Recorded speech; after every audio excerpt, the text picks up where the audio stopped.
Hello friends, आज फिर से आप लोगों का इस स्मार्ट सिटी के यूट्यूब चैनल में स्वागत है। तो मेरे भाई, हम सब लोग लगे हुए हैं एसटीटी और सीटीटी में। तो आज यह जो इस छोटे से वीडियो में आप लोगों के लिए 10 से 12 क्वेश्चन हम लेकर के आए हैं। यह एसटीटी के एग्जाम के लिए सबसे ज्यादा महत्वपूर्ण है। ठीक है, तो मेरे भाई देखते हैं क्या इस छोटे से वीडियो में आपके लिए क्या क्या प्रश्न लेकर के हम आए हैं। मेरे दोस्त, सबसे पहला क्वेश्चन कहता है अधिगम में व्यवहार परिवर्तन होते हैं। ठीक है, अधिगम का मतलब सीखना और अधिगम का मतलब व्यवहार का अध्ययन नहीं, व्यवहार में परिवर्तन। और परिवर्तन में मेरे दोस्त कैसा परिवर्तन? अस्थाई। लेकिन इस प्रश्न में आपको बहुत प्रॉब्लम होने वाली है। तो अस्थाई परिवर्तन कभी भी अधिगम का भाग नहीं होगा। अस्थाई परिवर्तन होता, अपेक्षाकृत अस्थाई होता या सभी होता। तो सभी तो होगा नहीं मेरे दोस्त। सब हम लोग पढ़े होंगे क्या किताब में कि व्यवहार में आया अस्थाई परिवर्तन ही अधिगम है। लेकिन कंफ्यूज तब होगा जब अस्थाई दे अपेक्षाकृत अस्थाई दे। तो क्या होगा आंसर? मेरे दोस्त, इसका सही आंसर देना होगा अपेक्षाकृत अस्थाई होगा। ठीक है, ऐसा जरूरी नहीं है कि सारा का सारा अस्थाई हो, अपेक्षाकृत अस्थाई की बात कहता है। तो इसका आंसर मेरे भाई क्या होगा? विकल्प नंबर सी आपका आंसर। दूसरे क्वेश्चन की बात करते हैं। मेरे दोस्त कहता है मनोविज्ञान डैश के अनुभव और व्यवहार के अध्ययन करने वाला विज्ञान है। ठीक है, तो मनोविज्ञान क्या किसका अध्ययन है मेरे दोस्त? तो निर्जीव का करेगा कि सजीव का करेगा? तो सजीव का करता है। तो सजीव में आएगा क्या? मानव जाति, जीव, प्लांट, पशु। क्या आएगा? तो मेरे दोस्त कुछ नहीं मारना, सबका मतलब एक ही आंसर, सबको एक में रख देना है और उसको कहते हैं जीव। विकल्प नंबर बी हम लोगों का आंसर होगा। क्लियर? आगे की बात करते हैं। कहता है मेरे भाई रोगी का अवधान का मतलब ध्यान होता है। कह रहा है अवधान, दवा की दुकान की ओर जाने को आप निम्नलिखित में से किस श्रेणी का अवधान करेंगे? मतलब रोगी है, दवा की दुकान को जा रहा है, वो अपन मन से जा रहा है कि बिना मन से जा रहा है?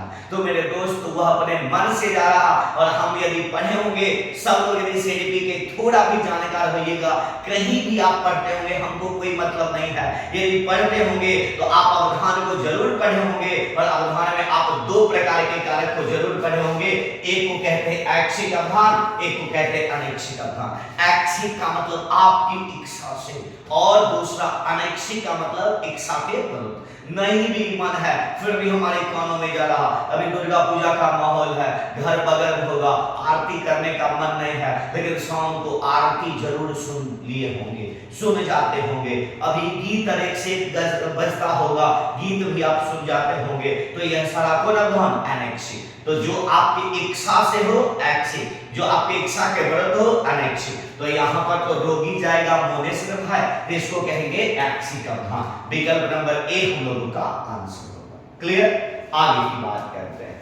कहता है मेरे दोस्त पावलव, हम सब जानते हैं कि पावलव एक व्यवहारवादी थे और इन्होंने कुत्ता पर प्रयोग किया और इनके सिद्धांत को कहते हैं क्लासिकल अनुबंधन का सिद्धांत। और इसके पूरे सिद्धांत के सबसे महत्वपूर्ण कारक था अनुबंधन। अर्थात अनुबंधन जब बना तो कुत्ते के जी से लार टपका। पूरी कहानी आप पढ़े होंगे। कहा जाता स्वाभाविक अनुक्रिया, अनुबंधित अनुक्रिया, स्वाभाविक उद्दीपक। तो उद्दीपक की बात ही नहीं है, यह तो पूरा का पूरा सिद्धांत अनुबंधन से जुड़ा है। अनुबंधन लगा। ठीक है, तो इसका आंसर मेरे दोस्त क्या हो जाएगा? विकल्प नंबर बी हम लोगों का आंसर होगा। क्लियर? आगे की बात करते हैं।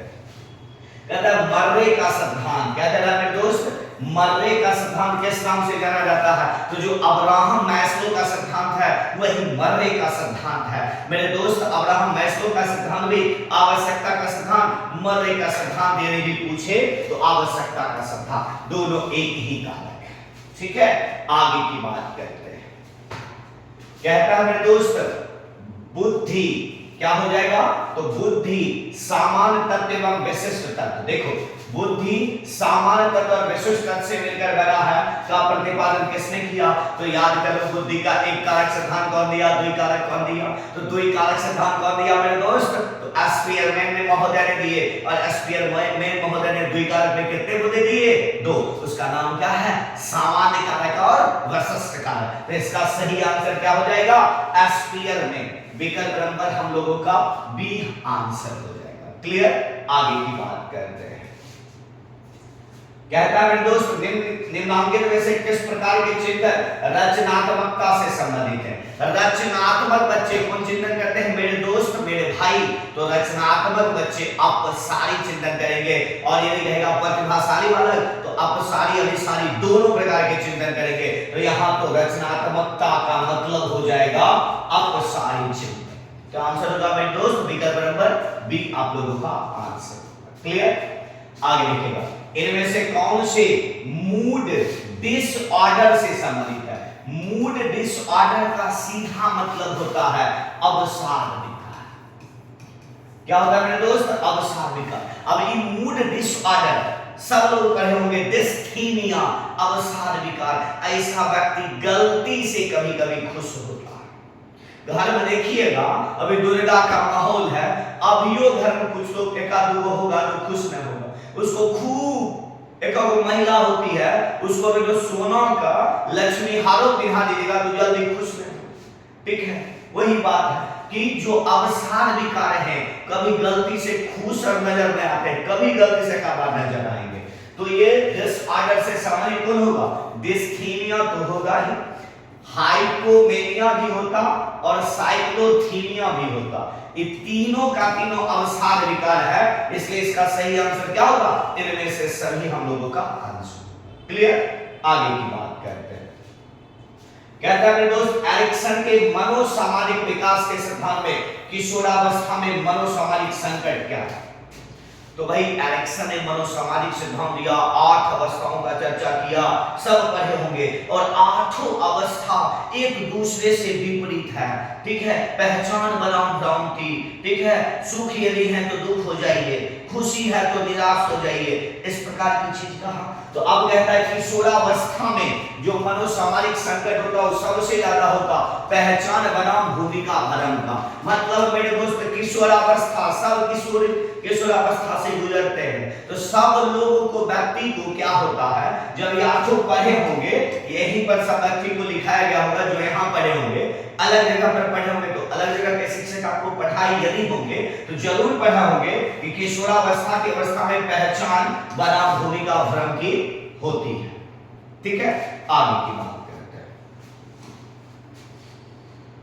बुद्धि के किस सिद्धांत के अनुसार संगीतिक बुद्धि, आध्यात्मिक बुद्धि, बुद्धि के प्रकार क्या कहते हैं?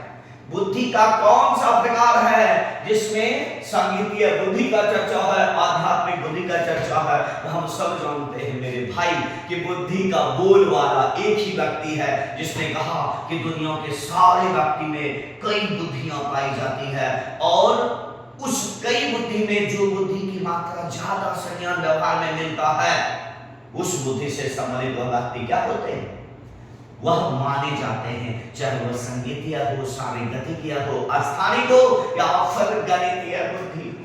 तो यहाँ पर इन दोनों का कारक किसमें चला जाएगा? बहुबुद्धि सिद्धांत, हावर गार्डनर का बहुबुद्धि सिद्धांत। विकल्प नंबर ए हम लोगों का आंसर। क्लियर? आगे की बात करते हैं। कहता है दोस्त, डैश एक सामाजिक विधि है जिसके द्वारा आपके अनुरोध पर दूसरे व्यक्ति हाँ कहता। मतलब क्या? आप क्या क्वेश्चन को पढ़िए। डैश एक विधि है जिसके द्वारा आपके अनुरोध पर दूसरा व्यक्ति हाँ कहता। आप किसी को कह दिए जा ये काम करो, वो कह दिया हाँ, मतलब मेरे भाई क्या? वो अनुपालन कर रहा। क्या कर रहा है? अनुपालन कर रहा है। तो इस प्रकार के कारक को क्या कहेंगे? अनुपालन। आज्ञा पालन नहीं, आज्ञा पालन नहीं, अनुपालन।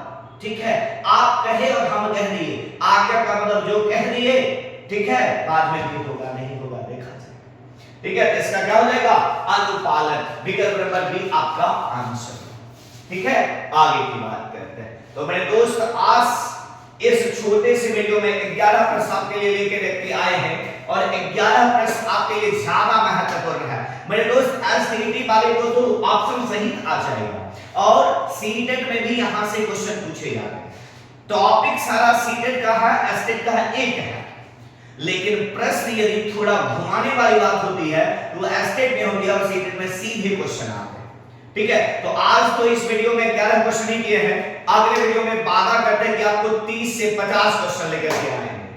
ठीक है, सडेपी का जो सीटीटी से लेकर एसटीटी तक आपको काम आने वाला है। ठीक है, तो मेरे दोस्त जाते जाते वही बात, यदि आपको लगा होगा कि कुछ फायदा मिलने वाला है, नए होंगे और अभी तक नहीं किए होंगे तो मेरे भाई चैनल को सब्सक्राइब करें, लाइक करें, अपने दोस्तों में शेयर जबरदस्त करें। एक एक व्यक्ति भी यदि शेयर करते हैं तो हमारी पहचान आप जितने हैं उससे 2 गुना में बढ़ जाती है। ठीक है, तो फिर बहुत जल्द मिलते हैं अगले क्लास में, तब तक के लिए धन्यवाद।